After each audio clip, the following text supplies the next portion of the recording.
नमो नारायण दोस्तों, welcome to the channel.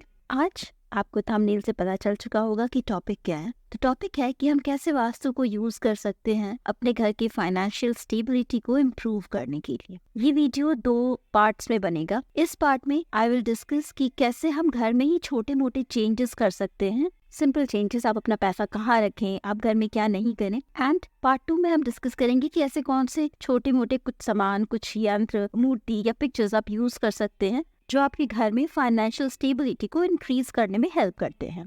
तो चलिए स्टार्ट करते हैं। अब पैसा हमारे जीवन का बहुत ही इम्पोर्टेंट पार्ट होता है। वास्तुशास्त्र के अनुसार 5 तत्व मतलब 5 एलिमेंट्स जो होते हैं, अग्नि, जल, पृथ्वी, वायु और आकाश, fire, water, earth, air and space. ये जो भी कॉस्मिक एनर्जीज है, मतलब ब्रह्मांड में जो भी एनर्जी, जो भी ऊर्जा है, उसका एक कॉम्बिनेशन पर वास्तुशास्त्र चलता है। इन 5 तत्वों में से इनमें से अगर कोई भी एक संतुलित नहीं हो, अगर इसका बैलेंस गड़बड़ा जाए तो घर में कई सारी नेगेटिविटी आती है। अब इसके अलग अलग फैक्टर्स भी होते हैं। आपको कहीं पर किसी घर में आपको वास्तुशास्त्र के अकॉर्डेंस में नहीं चल रहा होगा घर, बट आपको फिर भी दिखेगा कि सब कुछ चल रहा है। और इसका एक कारण होता है कि एस्ट्रोलॉजिकली घर के लोगों की ग्रह दशा बिल्कुल अच्छी है। सेकेंडली, कि आपके घर में ओवरऑल घर का एनवायरनमेंट बहुत ही ज्यादा पॉजिटिव है, पूजा पाठ है, आप पर भगवान की अलग ही कृपा है। तो वो एक अलग एंगल हो जाता है इसको समझने का। पर कई बार जब वास्तुशास्त्र के नियम को फॉलो नहीं किया जा रहा होता है, तो अगर किसी के कुंडली में किसी कोई प्रॉब्लम है, तो सबसे पहला इम्पैक्ट उस आदमी को होगा, उस पर्सन को होगा। इट्स बेटर कि हम अगर कुछ छोटे मोटे चेंजेस अपने घर में कर सकते हैं या कुछ छोटी मोटी चीजों पर ध्यान दे सकते हैं, तो हम उन चीजों को हमें कर लेना चाहिए। अब वास्तुशास्त्र के जो प्रिंसिपल्स हैं, जो नियम है, उसको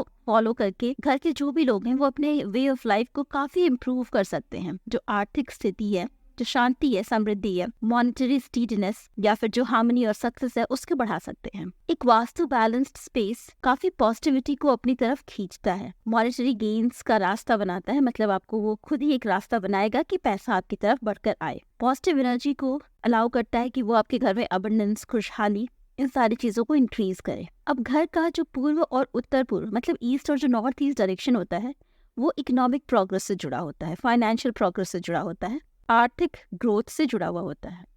इन दिशाओं में जो ये डायरेक्शंस होते हैं, उसमें अगर किसी भी तरह का वास्तु दोष है, तो जो भी इंसान है, जो भी व्यक्ति है, उसको मॉनेटरी प्रॉब्लम्स हो सकते हैं, फाइनेंशियल प्रॉब्लम, पैसे से संबंधित समस्या आ सकती है। तो इसलिए इन दिशाओं का, इन डायरेक्शंस का अगर कोई गलत प्रयोग हो रहा है, तो हो सकता है कि हमें फाइनेंशियल प्रॉब्लम्स फेस करना पड़े। ये जो 2 डायरेक्शंस हैं, ये एक अच्छे करियर को, एक अच्छा फिनेंस को सपोर्ट करता है।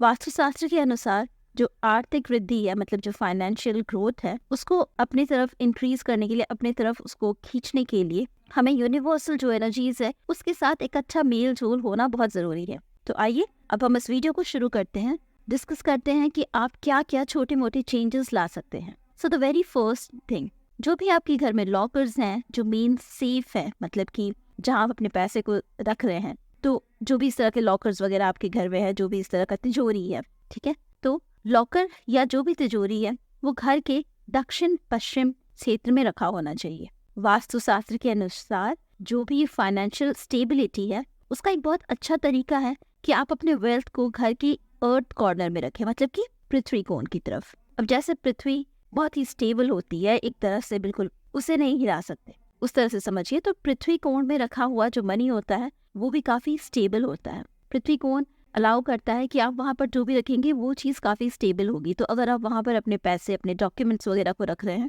जो भी फाइनेंशियल डॉक्यूमेंट है, अपनी ज्वेलरी को रख रहे हैं, तो उसका कभी कोई नुकसान नहीं होगा, वो काफ़ी संभाल करके स्टेबल रहेगा वो सारी चीज़ें। अगर इन चीज़ों को हम इग्नोर करते हैं, तो ऐसा हो सकता है कि पैसे का आउटफ्लो बहुत ज़्यादा हो। मतलब हो सकता है आपके घर में पैसे आ रहे हो, आपका बिजनेस बहुत अच्छा चल रहा हो, लेकिन वो खर्च होकर के पैसे उसी तरह से बाहर भी बहुत आसानी से चली जाएगी। जो भी हमारी इंपॉर्टेंट ज्वेलरी, पैसे, ये सारी चीजें हैं, इसे हमें घर के साउथ वेस्ट डायरेक्शन, मतलब कि दक्षिण पश्चिम कोण में, जो कि अर्थ कॉर्नर है, उसमें हमें रखना चाहिए। इस डायरेक्शन में रखी हुई जो भी चीज होती है, वो कई बार मल्टीप्लाई होती है, मतलब वो इंक्रीज करती है। अगर पैसे हैं तो पैसे भी इंक्रीज होंगे। अगर हम कोई भी सेफ या कोई भी तिजोरी अगर है, वो साउथ या फिर वेस्ट डायरेक्शन की तरफ फेस कर रही होती है, अगर उस डायरेक्शन की तरफ, मैंने ये कहा कि हमें वहाँ रखना नहीं है, अगर मान लीजिए आपने वहाँ रखा नहीं है, बट वो उस डायरेक्शन की तरफ देख रही है, उस डायरेक्शन की तरफ फेस कर रही है, तो इसका उल्टा असर होगा। तो फिर आपके जो एक्सपेंसेस हैं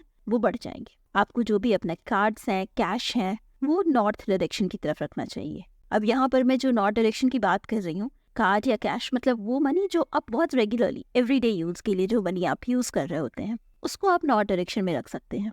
नॉर्थ डायरेक्शन भगवान कुबेर का डायरेक्शन कहा जाता है, वो जो कि धन संपत्ति के भगवान है। तो आप नॉर्थ डायरेक्शन में किसी भी एक जगह को ढूंढ सकते हैं। वहाँ आप कोई छोटा कैबिनेट बना लीजिए, छोटा सा एक कोई बास्केट रख लीजिए, अगर वो जगह खाली है बास्केट रख लीजिए, ऐसी कोई भी चीज़ आप कर सकते हैं।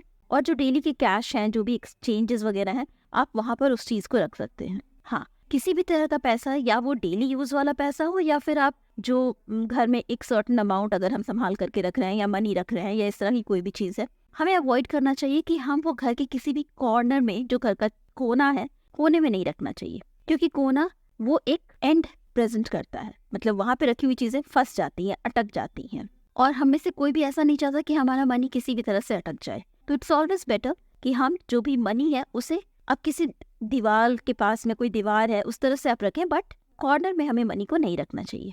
इसके बाद जो एक बहुत ही इंपॉर्टेंट चीज़ है, हमें घर को क्लटर फ्री रखना है। कोशिश करना है कि घर साफ सुथरा रहे। ये तो हम हर कोई ही ऐसा रखता है, हर कोई चाहता है कि घर क्लीन और ऑर्गेनाइज्ड हो, साफ सुथरा हो। कई बार ऐसा होता है, आप किसी घर में जाएंगे या फिर कई बार हमारे घर में भी, हम घर को सुंदर रखने के लिए सजाने के चक्कर में बहुत सारा डेकोर, बहुत सारी डेकोरेटिव चीज़ों से घर को क्लटर कर देते हैं, रखते जाते हैं। वो भी कई बार घर को अनऑर्गेनाइज्ड कर देता है। तो हमें घर को क्लटर फ्री रखना है, ऐसा जिसे इजीली मेंटेन भी किया जा सके। ऐसे में एनर्जी का फ्लो एक अच्छे तरीके से चल रहा होता है, और ये सिर्फ हमारे फाइनेंस के लिए नहीं बल्कि हेल्थ के लिए भी बहुत ही अच्छा होता है। घर का जो सेंट्रल स्पेस है उसे भी क्लटर फ्री रखना बहुत ज़रूरी है। हमें हमारे जो खिड़की दरवाजे हैं उसे क्लीन रखना चाहिए, इजीली मूवेबल रखना चाहिए। मतलब अगर आपका खिड़की दरवाजा, बहुत सारे घरों में ऐसा होता है उन्होंने दरवाज़ा बना लिया बट वो हमेशा क्लोज्ड है, वो बिल्कुल टाइट हुआ पड़ा है, तो हमें इन चीज़ों को भी अवॉइड करना है। The next one, never have a toilet in south west corner of the house. घर के साउथ वेस्ट कॉर्नर में टॉयलेट नहीं होना चाहिए। अगर टॉयलेट या बाथरूम घर के वास्तु के हिसाब से नहीं होता है तो वो कई बार फाइनेंशियल लॉसेस को इंक्रीज करता है। ये स्लीप पैटर्न को और डिस्टर्ब्ड हेल्थ का भी कारण बन जाता है। नॉर्मली अगर बात किया जाए तो वास्तु के हिसाब से टॉयलेट और बाथरूम तो घर के अंदर होना ही नहीं चाहिए, बट आज के ज़माने में जहाँ फ्लैट का कल्चर है और जहाँ पर एक लिमिटेड स्पेस है, उस ज़माने में हम उस पहले ज़माने वाली चीज़ों को फॉलो नहीं कर सकते, जहाँ पर जो मेन घर होता था उससे हटकर टॉयलेट हुआ करते थे। इस चीज़ को अब फॉलो करना इज़ नेक्स्ट टू इम्पॉसिबल। तो हमें कोशिश करना चाहिए कि जहाँ तक हो सके जो वॉशरूम्स हैं वो north west side of the house में हो, लेकिन हमें उसे कॉर्नर की तरफ नहीं पुश करना है, कॉर्नर में वो नहीं होना चाहिए। Next, let's talk about dustbin या फिर जो भी स्क्रैप, या फिर कई बार हमारे घर में एक स्पेस होता है जहाँ बहुत सारा स्क्रैप रखा हुआ होता है जो हम चीज़ों को यूज़ नहीं कर रहे हैं, ऐसा कोई बहुत सारा स्टोरेज वाला रूम होता है। तो हमें कोशिश करनी है कि नॉर्थ वेस्ट, साउथ ईस्ट, इन डायरेक्शंस में किसी भी तरह का स्क्रैप, किसी भी तरह की डस्टबिन को हम ऐसी जगह पर नहीं रख रहे हैं। अगर ये मजबूरी भी है और हम उसे रीलोकेट करते हैं तो हमें ऐसा रखना चाहिए कि वो बार बार नज़र के सामने नहीं आ रहा हो। डस्टबिन से क्या ऐसी चीज़ है जो एनर्जी को इस तरह से प्रोग्राम करती है कि वो हमारे फाइनेंशियल एस्पेक्ट्स को काफ़ी डिस्टर्ब करने लगती है। अभी जैसे कुछ देर पहले मैंने बताया कि जो हमारे डोर्स एंड विंडोज़ हैं, कमिंग बैक टू दैट, जो मेन डोर्स हैं उसमें किसी भी तरह के प्रॉब्लम्स नहीं होने चाहिए। हमारा जो एंट्रेंस होता है, जो मेन डोर होता है या जो मेन गेट होता है, वो काफ़ी एक इम्पॉर्टेंट फीचर होता है, एक बहुत इम्पॉर्टेंट एक्सपेक्ट होता है। घर के अंदर पॉजिटिव एनर्जीज को, सिर्फ लोगों को के लिए ही वो एक दरवाज़ा नहीं होता जिससे कि लोग अंदर आ रहे हैं, बल्कि वो एक ऐसा डोरवे होता है जिससे कि पॉजिटिव एनर्जी भी अंदर आ रही होती है, प्रॉस्पेरिटी अंदर आ रही होती है, वेल्थ अंदर आ रही होती है। आपने कई बार सुना होगा कि दिवाली के समय हम कहते हैं कि माँ लक्ष्मी आ रही हैं, तो माँ लक्ष्मी को आने के लिए आप रास्ता तो दोगे ना, खिड़की, दरवाजे, ये सब सही होने चाहिए। अब यहाँ पर कुछ लोगों का ये भी सोच होता है कि भाई हर किसी के पास इतना पैसा तो नहीं होता, गरीब आदमी अपने गरीबी के हिसाब से उसे सेट करके रखता है, अमीर आदमी अपने अमीरी के हिसाब से दरवाजा बनाता है। ऑफ कोर्स ये बात बिल्कुल सही है, लेकिन हमें अपने हिसाब से उसे एक प्रॉपर मेंटेनेंस देना बहुत ज़रूरी है। तो दैट इज़ वेरी इंपॉर्टेंट कि अगर वो फंक्शनल नहीं है तो उसे ठीक से वो फंक्शनल हो, ये सारी चीज़ें होनी इम्पॉर्टेंट हो जाती है। किसी तरह का क्रैक, टूटा फूटा हुआ, लॉक फंक्शन नहीं कर रहा है, इस तरह की चीज़ों को अवॉइड करना चाहिए। An overhead water tanker in the northeast and southeast corner is a big no.